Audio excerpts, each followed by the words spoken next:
ಧಾರವಾಡ ಜಿಲ್ಲೆಯಲ್ಲಿ June 30ರಿಂದ October 7ರವರೆಗೆ ಮತದಾರರ ಪಟ್ಟಿ ವಿಶೇಷ ಸಮಗ್ರ ಪರಿಷ್ಕರಣೆ ಕಾರ್ಯ ನಡೆಯಲಿದ್ದು, ಸಾರ್ವಜನಿಕರು ಇದರ ಸದುಪಯೋಗನ ಪಡೆದುಕೊಳ್ಳುವಂತೆ ಜಿಲ್ಲಾಧಿಕಾರಿ ಹಾಗೂ ಜಿಲ್ಲಾ ಚುನಾವಣಾಧಿಕಾರಿ ಸ್ನೇಹಲ್ ಆರ್ ಅವರು ಮನವಿ ಮಾಡಿಕೊಂಡಿದ್ದಾರೆ.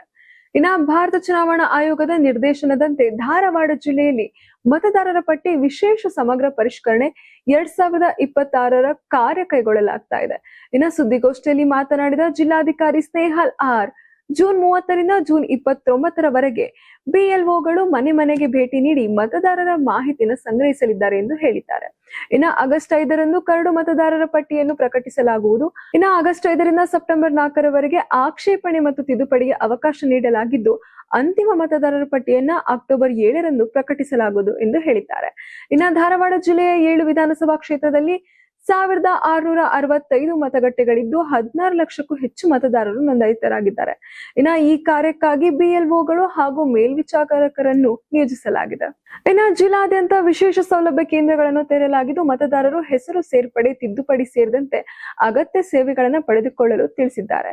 ಇನ್ನು ಮತದಾರರ ಪಟ್ಟಿಯನ್ನ ದೋಷರಹಿತಗೊಳಿಸುವ ಉದ್ದೇಶದಿಂದಾಗಿ ಈ ಪರಿಷ್ಕರಣೆ ಕಾರ್ಯ ಕೈಗೊಳ್ಳಲಾಗಿದ್ದು, ಸಾರ್ವಜನಿಕರು ಸಕ್ರಿಯವಾಗಿ ಸಹಕರಿಸುವಂತೆ ಜಿಲ್ಲಾಡಳಿತ ಮನವಿ ಮಾಡಿದೆ.